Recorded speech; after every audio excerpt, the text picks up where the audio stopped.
I read 9 books in the month of October, so let's talk about them. So it's my October wrap-up. So if you're new here, how I do my wrap-ups is I start with the books I like the least and then work my way up to the books I like the most. So I start with rants and end on raves. So in October, I read 9 books ranging anywhere from literary fiction to horror to transgressive fiction. And we're gonna talk about them. So I did not have the best reading month.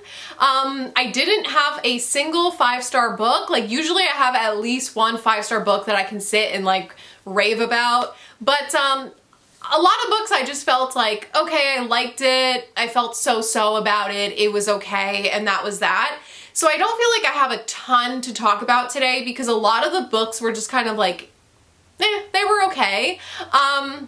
I did have one new worst of the worst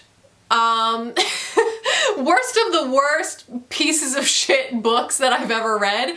I have a new one to rant about. So we're gonna go ahead and get into that first because I'm about to do the live show for Patreon in like an hour. My Patreon is always in the description box down below, but for the month of October for our book club,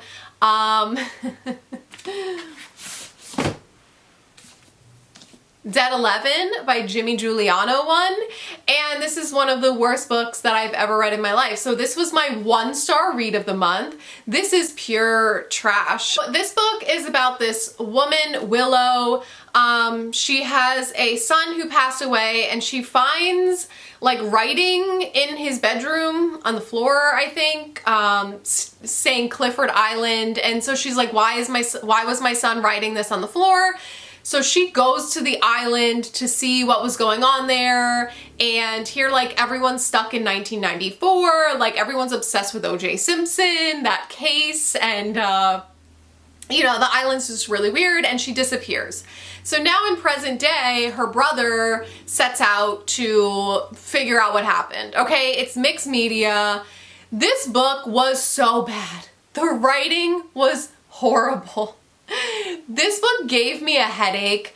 It's very YA, like over the top YA, but labeled as adult horror, which doesn't make any sense to me because this was like one of the most YA books I think I've ever read.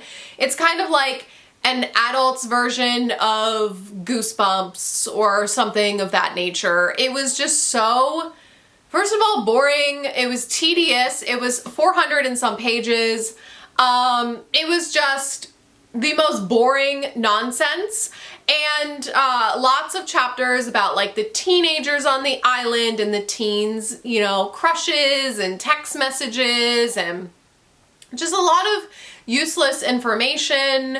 The adults read like they were teenagers. There were actually multiple times that I was getting the teenagers and the adults mixed up because they sounded exactly the same. I really feel like this is an example of someone that should be writing children's books because why is this labeled as adult horror? This is so and then the amount of times we had to read about O.J. Simpson.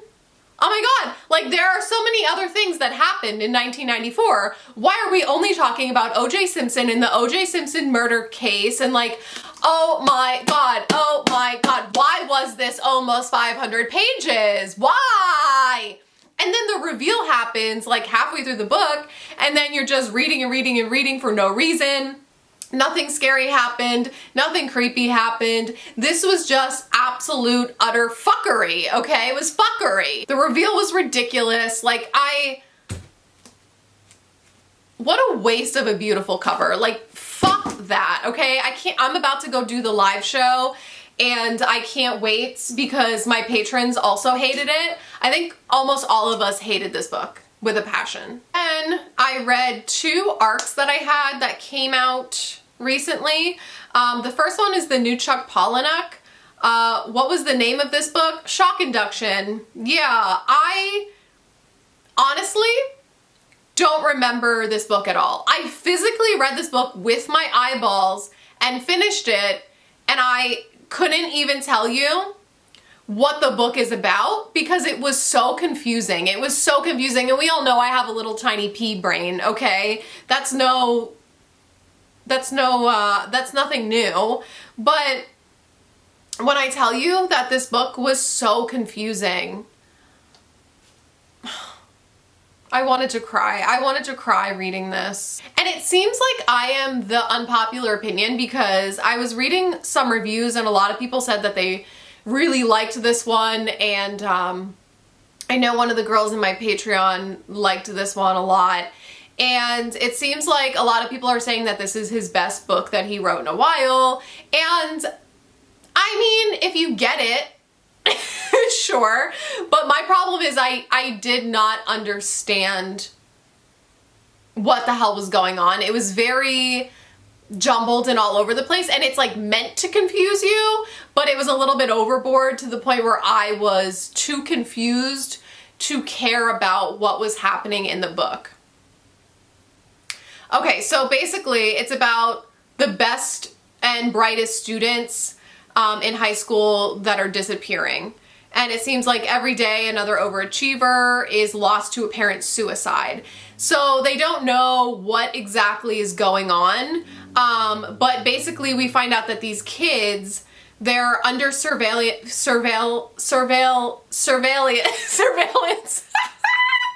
Wow, it's gonna be a long day. Since birth, and they're monitored by this service called Greener Pastures. Okay, I do remember all of this. Basically, these like billionaires are monitoring these kids, and then they're going to use them for like intellectual purposes or whatever. This just completely went over my head. No, I think if this book was less confusing, I would have liked it a lot more. It reminds me of Alice in Wonderland, but in like the worst way possible. It reminds me of like Bunny by Mona Awad for intellectuals. I don't know. I kind of can see what it was doing with like the brainwashing and the, you know, I just, there were so many side notes and interludes, and like he would just interrupt the story to like tell you, the reader, something, and then we would like jump back into the story. It was written very, very confusing, and that's why I didn't like it. But I can see why people would like it. So I don't know. Take this with a grain of salt. I gave it 2 stars. If you like weird, confusing, wild books, I mean, I would at least give this one a try if you're interested. I'm not gonna say don't read it, you know? Then I read the new Eliza Clark, She's Always Hungry. This is a short story collection. I typically do not like short story collections. We all know this about me. There's just something with me and short story collections. I want to be fully immersed into a story and not thrown around every 30 pages or whatever. So they're usually a miss for me. So I read She's Always Hungry. This one I also gave 2 stars. I have a very love-hate relationship with Eliza Clark. I absolutely love Boy Parts. It's one of my favorite books of all time and one of the best books that I read this year. I hated Penance. I thought that book was horribly boring.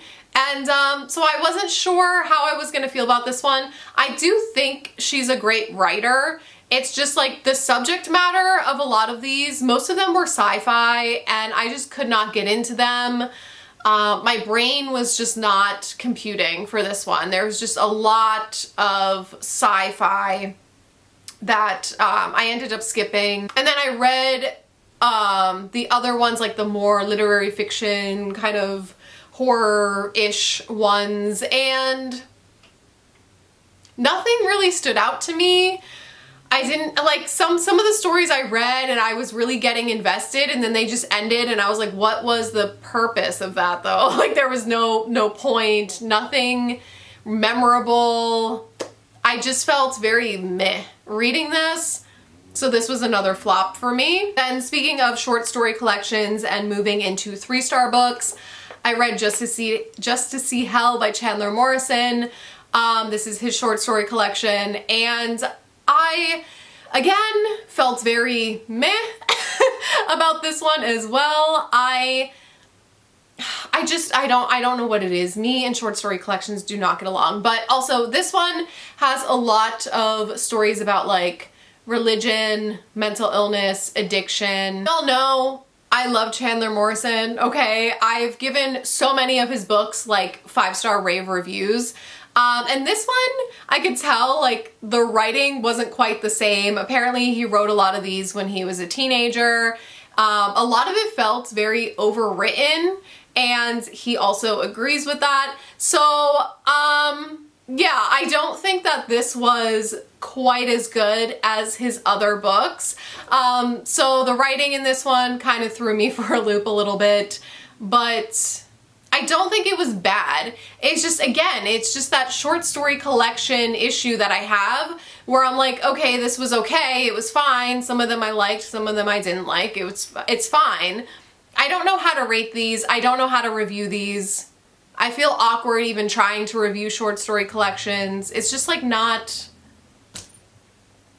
my cup of tea, I guess. I don't know. Then my next 3-star was Interesting Facts About Space by Emily Austin. So Emily Austin writes a lot about anxiety, mental health. So this is a literary fiction book about this girl. This is all character, like no plot vibes, okay? So this is about this girl who has tons of anxiety and is very neurodivergent. So throughout this book, we're just following this woman like trying to cope with her anxiety and her phobias, and she's obsessed with true crime, and she's obsessed with, you know, she works for this like space station or whatever, so she knows all these like facts about space, and we're just kind of following her trying to use these things as coping mechanisms for her anxiety, and you know how her mental illness plays a role in her romantic relationships as well as, you know, relationships with her family and friends, and that's what this book is exploring. I didn't find it super, I don't know, I wasn't super invested in this one. There were parts of it that I picked out where I was like, holy shit, that is so fucking relatable, that I absolutely loved. But I think a lot of it was kind of dragging. I feel like there was no real resolution. It was just kind of, it got to a point where she was just making the same mistakes over and over and over and over and over again. And then we get to the part with the therapist, and then like the book ends. So I just kind of felt like this one, it didn't really give me a whole lot to take away from.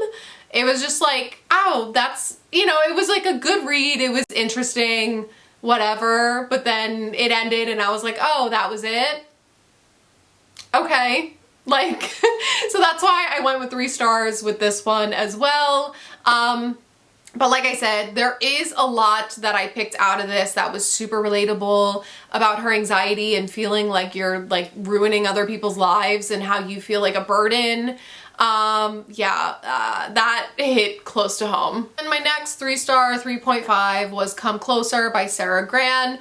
This is a book about a woman who thinks that she is possessed by a demon. She has all these impulses that she can't control, like weird things keep happening. She finds this book about like demonic possession, and she has all the symptoms or whatever.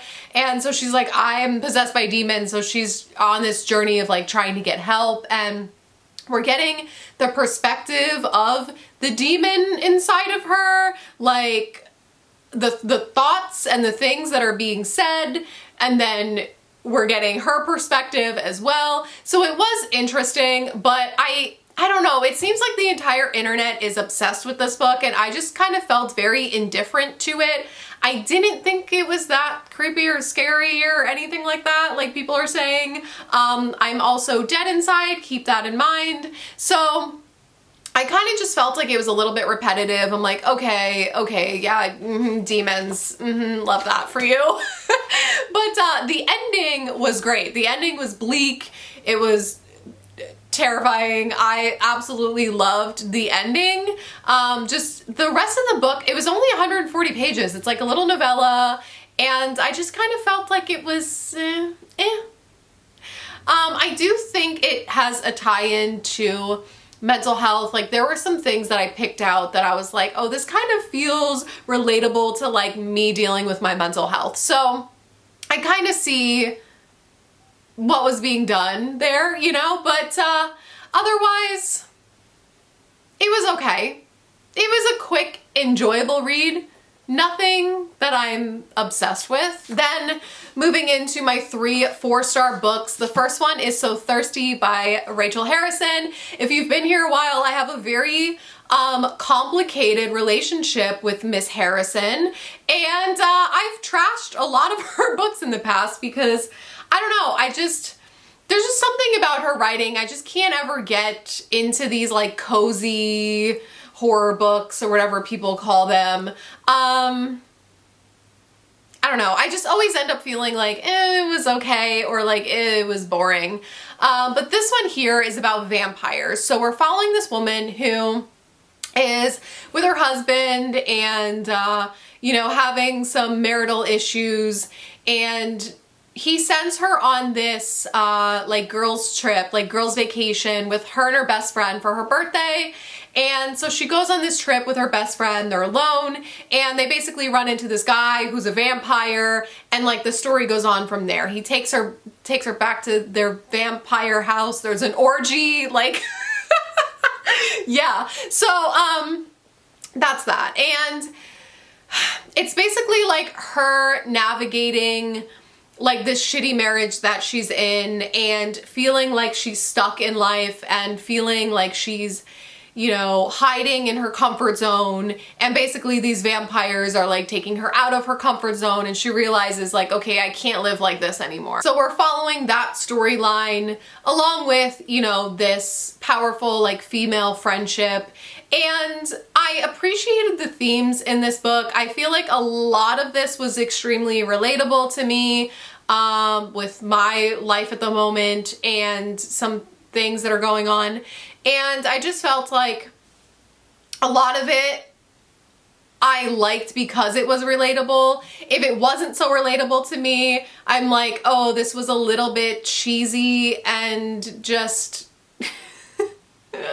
why is everyone obsessed with this, you know? But because I liked the themes of this book, I liked it more. I'm like, girl, me too. Like, I wish a vampire who was hot and nice to me would also come scoop me up and give me a whole other life, because fuck this one. So like, I get it.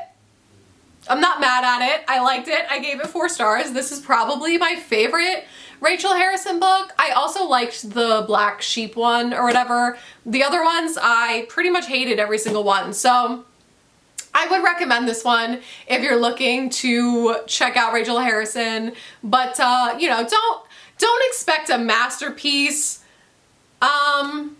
It did make me cry 3 times though. I'm just saying. Maybe I'm just mentally ill. Next is Human Shaped Fiends by Chandler Morrison. This was my last of his books that I had to read, so I've read them all. So this one is a splatter Western, but it's not your typical Western because it's more so...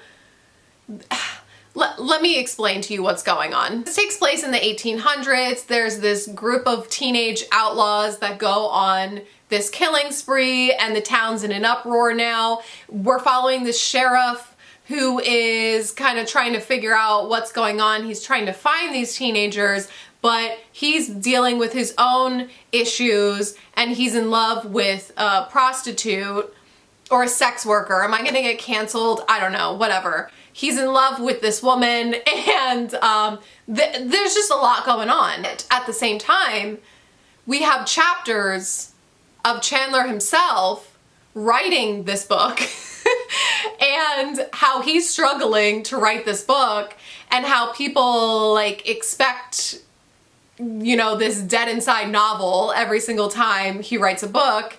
And so it's like this whole meta thing going on, and like him navigating relationships in his life while writing this book. And then we dive back into the Western portion of this book. And so we're kind of going back and forth. And I really liked that like humorous, satirical approach to this book. Me reading a Western, I don't think would ever in a million years happen.